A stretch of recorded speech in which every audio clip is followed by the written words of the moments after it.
I do really believe people don't mean to be so self-destructive of their own selves.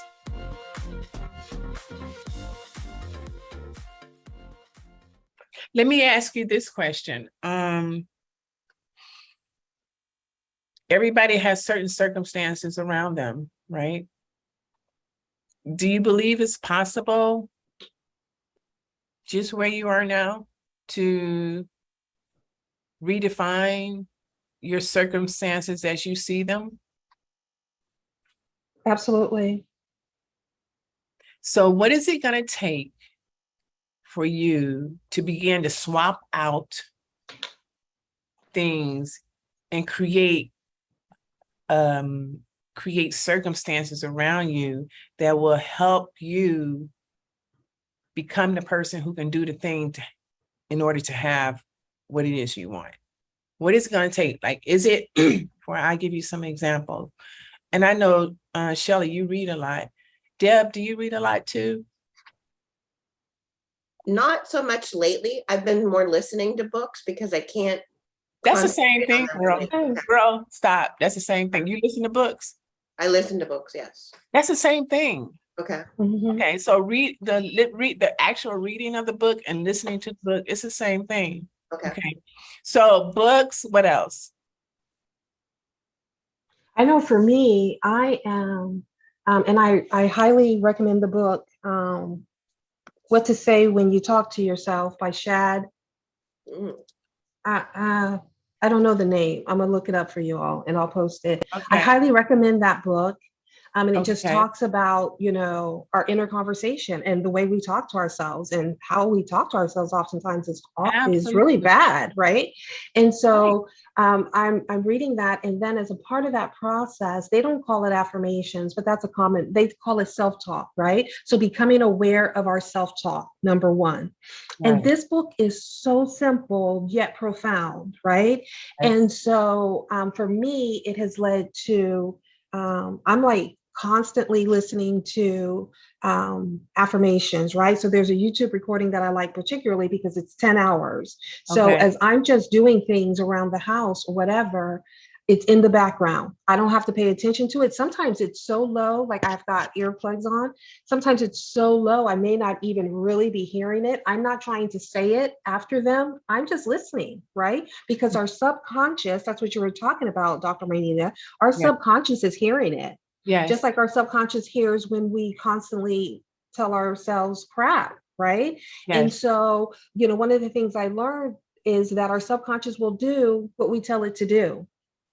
Absolutely. So if my subconscious is constantly telling me, I don't get anything done, I'm not this, I'm not that, whatever, that's what it's going to do. That's what it's going to generate for us, right? I love the lesson. I'm going to say this and stop, but I love the lesson on procrastination, Dr. Maynita, that you did as a part of your 100-day challenge, because you said, like procrastination is a baby of a problem, right? Which is about our, how we look at things, our perspective, right? And that is so true, right? So anyway, just because I've been talking so long, I'll leave it at that. But I recommend that book. For me, the thing is what is changing my self-talk, and being very aware of the things I'm saying to myself. And I will tell you, I am happy, right? I remember telling you all before, I know this has been a slow boil for me, right? I've been with you the whole time. It's almost 40 years. It's like, my gosh, girl, can you move it along? But that's okay, because it's all coming together, and it's going to be like, it's almost like, the person who's been in an industry for 20 years and everyone thinks they're overnight success. No, they've been working for 20 years, right? And that's how I feel about myself. It's going to be like, oh, wow, Chevelle got her stuff together. Look at all this she's accomplishing, producing, and all of that. And it's going to be like, wow, she just did it overnight. Nope, it didn't happen overnight. It's been this process. But it's going to manifest so quickly. It's all going to come together at the end and manifest so quickly. And I feel really, really good about it. And Deb, I can relate, because I was stuck for a long, long time, long years. Yep. right? You're Stuck for Chevelle, years. I've like you say you've been with us for 4 years, right? And you like like you have grown. Like I don't even know if you actually realize the magnitude of your growth.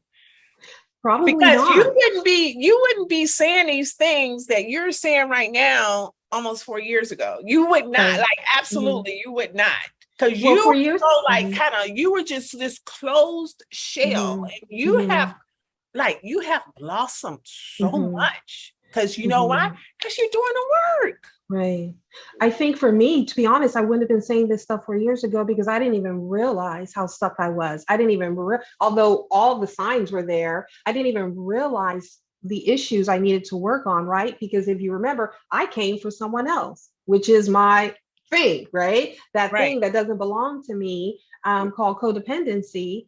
And I didn't even see the deeper issues in me that needed to be dealt with. And so, yeah, I wouldn't have been saying this 4 years ago, but I see it now. I say it, I acknowledge it, and I learn to move on from it and develop the version of myself that I'm happy with and that I desire to live. At the top of which is peace. Always peace, health, happiness, contentment, love, right? Those are the things I desire more than anything in life. And peace being number one, because nothing is worth anything without peace.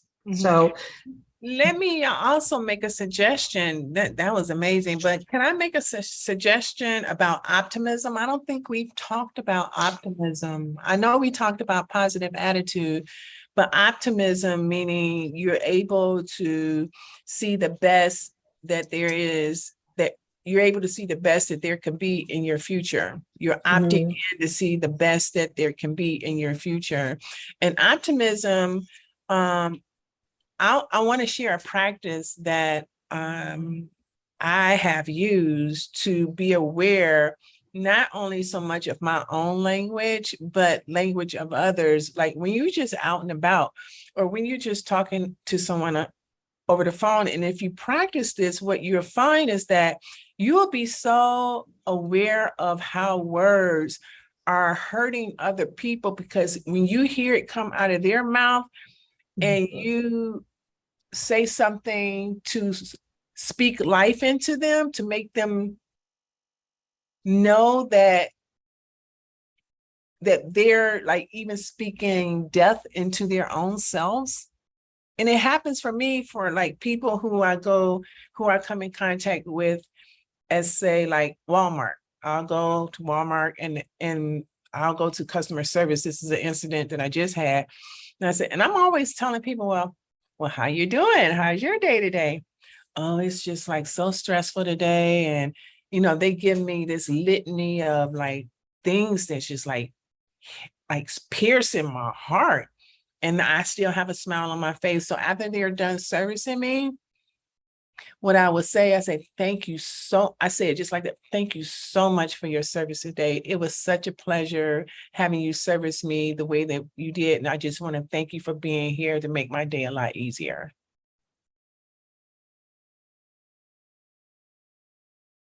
So you try to hear them.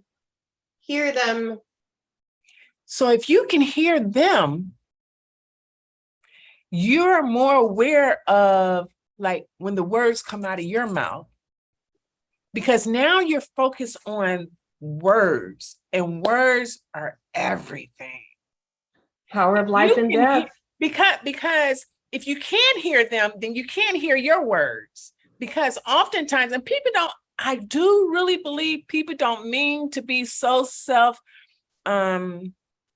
self-destructive of their own selves. They have all of these conversations that are just really hurting them. And it's so normal and natural to them. They don't even hear it. So a word that I've been running up against a lot coming from other people this week is, I'm trying to get out of bed to get my day started. And so what I do with them is say, so, I mean, this is general conversation, right? I said, so let me understand if I heard you right. Are you trying to get out of bed, or are you getting out of bed? Like, I'm just trying to understand if I heard you correctly. Oh, no. I'm getting out of bed. But you said you're trying, but I know, but I didn't mean it that way. It's it's those little things that are just keeping us stuck in our own stuff. It's not big. It's how we're talking to ourselves, and we don't hear us saying them. But so if you can become more aware of what people are saying, then you begin to become aware of what's coming out of your mouth. That's how it started for me.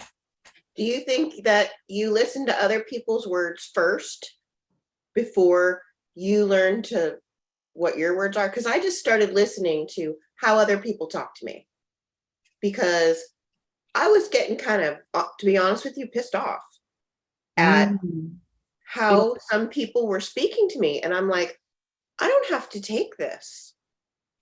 These are supposed to be people that care about me. So I started listening to that. But I don't always hear what comes out of my mouth either. And that's what I wondered, like what order you feel it comes in. I think it comes from one, you have to be very conscious and aware first and foremost what's coming out of your mouth. Yes. And then once you get that practice, and that's constant. It's just like you can't practice it this week and let it go. That's kind of like forever. It's forever. Because we are made to be creators, right? And everything's created by what we say. And if you can just grasp that, you have to wonder, what have I been created based on what I say? And what I say has to come from somewhere. It came from a pattern of thought. So what am I thinking? And then where does that come from? Where does that come from? Because that's kind of where I'm stuck. I'm stuck in a crappy pattern of not saying good things to myself. And you know where that comes from? Your story in my head. Your identity. That story. Your story. Your identity. It's not your identity, Deb. It's a lie identity that people have given you because it served them, not because it serves you.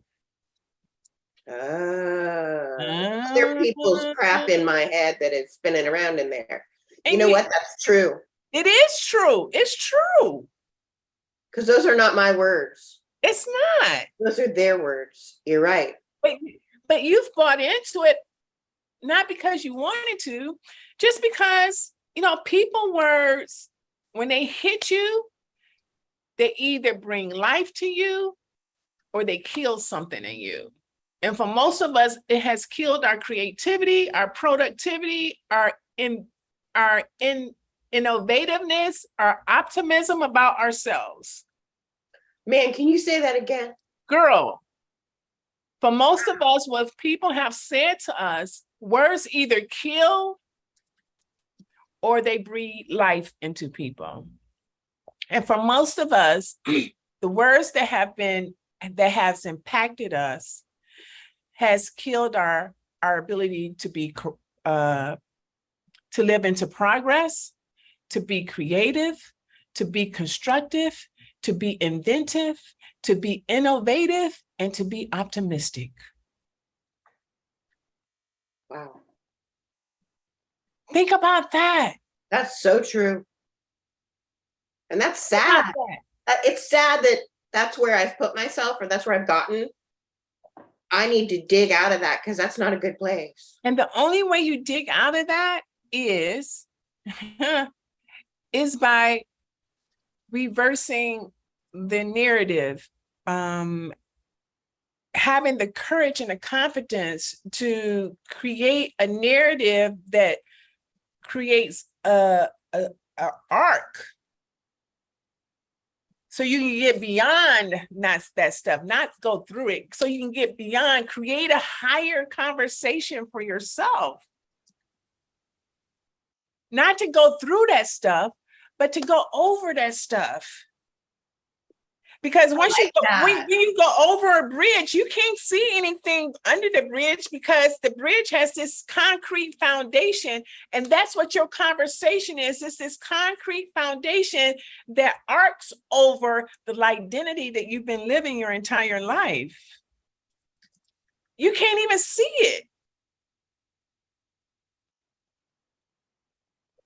And the more conversations that you create like that, eventually that other story, that old story that don't belong to you, it will like fade into the background. Hello, I am Dr. Marnita on fire from P3 Purposepreneur TV. Thank you for stopping by our channel today, and I hope you enjoyed this conversation. If so, like, subscribe, share, and leave a purposeful comment. Again, from P3 Purposepreneur TV, where purposepreneurs are pattern makers and pattern makers are move makers. Goodbye.